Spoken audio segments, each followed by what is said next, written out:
Oi, me chamo José Milson, sou desenvolvedor de jogos e sejam muito bem-vindos a mais um vídeo aqui no canal Sil Game Dev. Seguinte, no vídeo de hoje iremos falar a respeito de POO. Esse assunto é um assunto muito grande. Pensando nisso, eu resolvi dividir esse vídeo em duas partes, a parte teórica e a parte prática. No vídeo de hoje, nós veremos o conceito de POO, as vantagens e onde usar. Veremos também o conceito de atributos e objetos e também iremos ver todos os 4 pilares da POO. E para ajudar e para complementar essa explicação, esse vídeo está recheado de exemplos bem intuitivos que você irá entender todos os conceitos que será abordado nesse vídeo, beleza? O que você precisa saber para entender tudo o que será abordado nesse vídeo? Eu separei aqui algumas competências, mas não é necessariamente obrigado que você saiba de tudo isso. O lance é que você tem que entender, pelo menos ter uma noção de programação. Já tem que ter aquele primeiro contato, já tem que ter feito aquele primeiro código, aquele primeiro debug, o primeiro print. Caso você não tenha tido esse primeiro contato, você vai ter certas dificuldades para entender algumas coisas do que eu irei abordar aqui nesse vídeo. Mas eu vou tentar deixar o mais claro possível, até mesmo para iniciantes, beleza? Programação orientada a objetos é um paradigma da programação e é baseado no conceito de objetos. Para entender melhor isso aí, paradigma é basicamente várias formas de realizar uma única ação. Ou seja, POO é basicamente uma metodologia ou uma forma de se programar, baseado em objetos. Beleza? A POO ela tem como intuito deixar o código mais organizado, mais limpo, certo? E quais são as vantagens de deixar um código mais organizado e mais limpo? Ele fica mais escalável, certo? E um código mais escalável, ele é mais fácil de realizar manutenções, correção de erros. Por conta disso, é melhor aplicar POO em projetos mais complexos, maiores. Eu não estou dizendo que não tem vantagem de fazer isso em um projeto menor, por exemplo, uma calculadora que você está fazendo.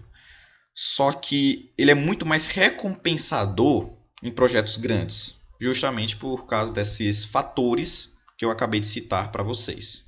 Objetos e atributos.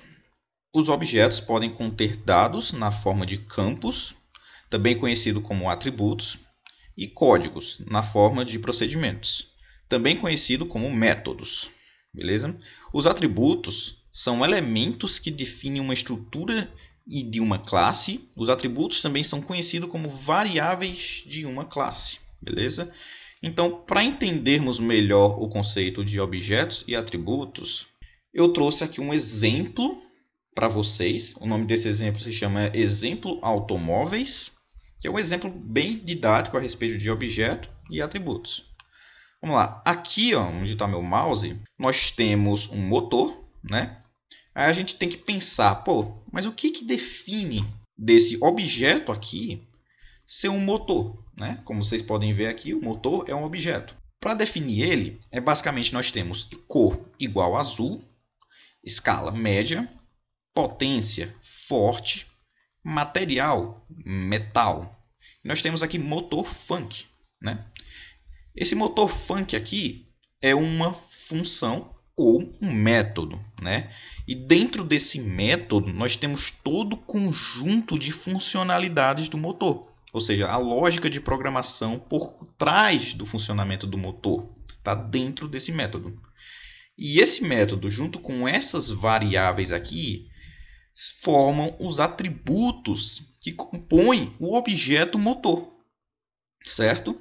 Então, a grosso modo, nós podemos interpretar atributos como um conjunto de características que compõem um objeto, beleza? E objeto é um componente que armazena um conjunto de atributos. Pilares da POO. A POO, por si só, tem 4 pilares da programação: abstração, herança, encapsulamento e polimorfismo.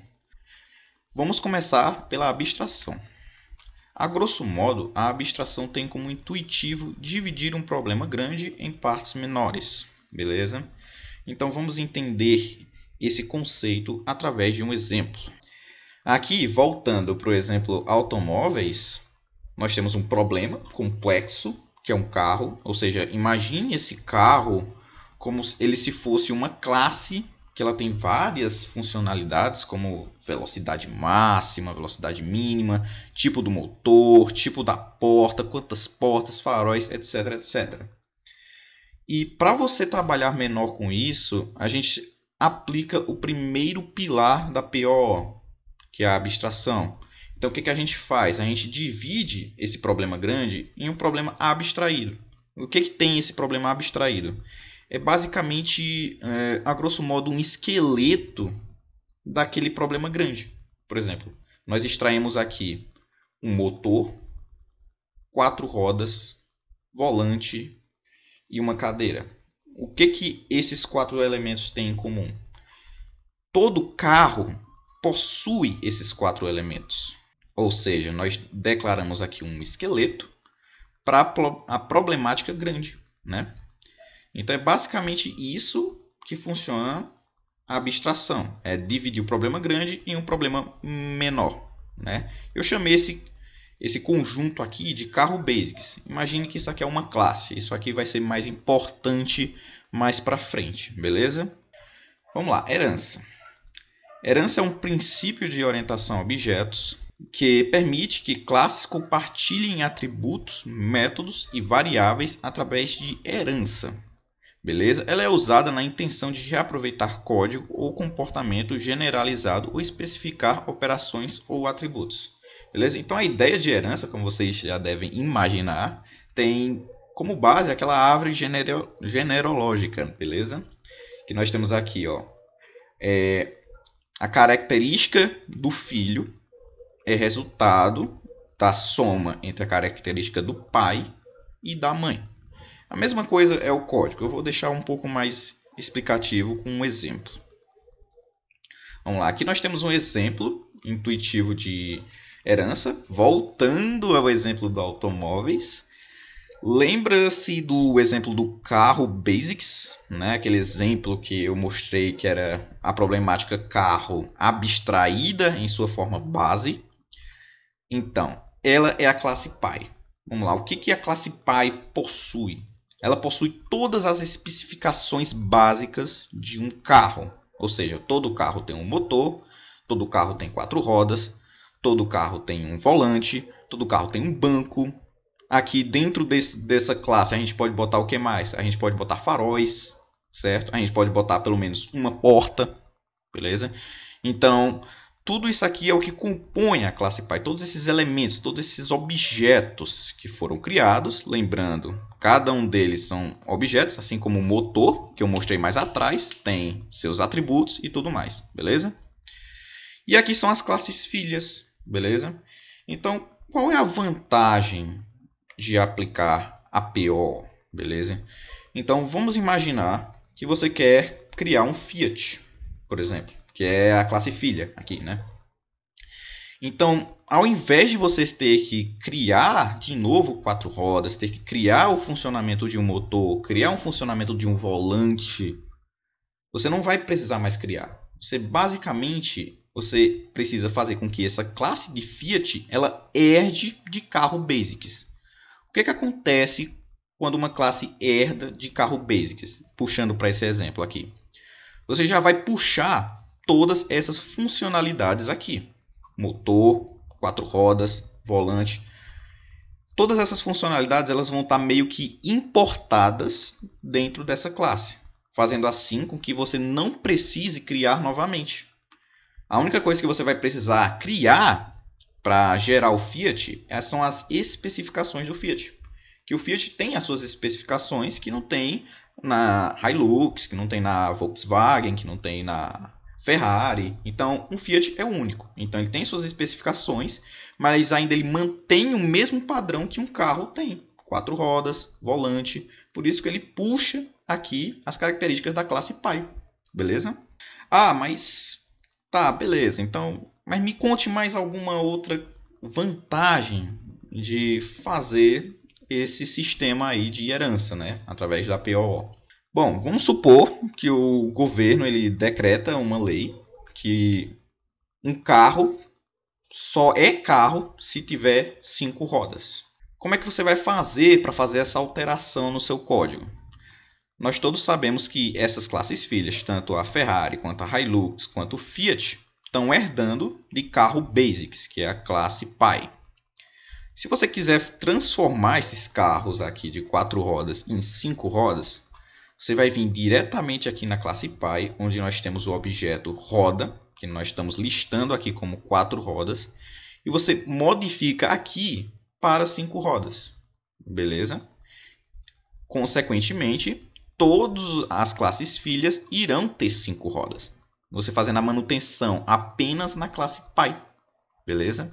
Então, essa é mais uma vantagem de PO, a manutenção do código, beleza? Entendendo herança, vamos para encapsulamento.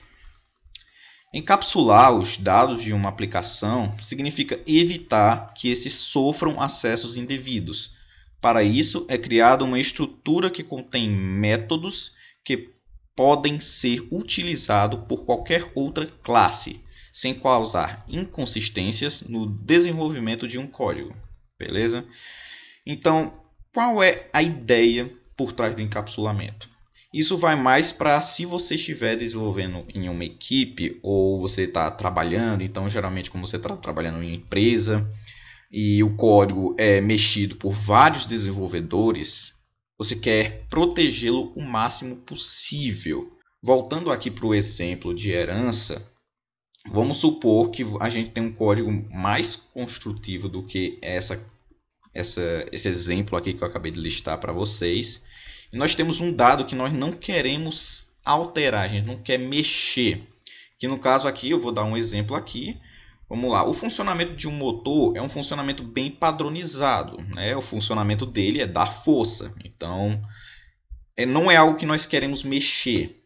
Então, para isso, a gente cria funções ou métodos que recebem e retornam o mesmo valor, né, para proteger ou arquivar a informação da variável, ou nós podemos nomear ela como privada ou protegida, né, que é uma forma de você deixar algum dado protegido, beleza? Polimorfismo. Na programação orientada a objeto, o polimorfismo permite que referências de tipo de classes abstratas representem um comportamento da classe concreta que referenciam. Assim é possível tratar vários tipos de maneira homogênea, beleza? Então, para entendermos isso, vamos para esse exemplo aqui. De novo, exemplo automóveis, né? Só que aqui vamos entender um pouco mais das vantagens que a herança proporcionou, beleza? Então, como vocês viram agora em polimorfismo, essa classe carro basics é uma classe abstrata. Nós temos aqui a classe moto, ou seja, como vocês devem imaginar, carro e moto têm alguma semelhança, mas são dois veículos diferentes. Então, o que a gente faz? A gente não pode fazer com que moto herde de carro, beleza? Ele não pode herdar de carro. Esse monobehavior aqui, não se preocupem, é algo reservado do C# e da Unity, então não precisem se preocupar quanto a isso, tá? O que importa é que classe moto não está herdando de carro basic, porque ela não é um carro, é outra classe concreta totalmente diferente, tá? Então, mas vamos supor que a moto, que o funcionamento do motor da moto é semelhante ao funcionamento do motor do carro, beleza? E você não quer criar outra lógica motor do zero. Então, o que é que você faz? Você referencia carro basics, que é uma classe. Você referencia ele através de um objeto. Você cria um objeto chamado carro, que tem todas as características da classe, beleza? E você seta o que você quer puxar desse objeto, beleza? Então, você declarou a classe carro, dentro de moto e você chama a função específica que você quer puxar, sem alterar a classe como um todo, beleza? E aqui você conclui, né, com as especificações da moto, né, 2 rodas, motor, etc, guidão, enfim. Bom, esse foi o vídeo. Eu espero que não tenha nenhuma dúvida na parte de vocês. Se vocês tiverem alguma dúvida, mandem aí nos comentários que eu vou estar tirando as dúvidas de todos vocês. Aceito também sugestões para vídeos, tá? Então falem aí nos comentários. E se gostaram do vídeo, deixe um like, se inscreva no canal, compartilhe para alguém que é programador, que você conhece que é programador e está precisando melhorar. E eu deixei aí na descrição o link das minhas redes sociais, Instagram, LinkedIn e afins. E até a próxima.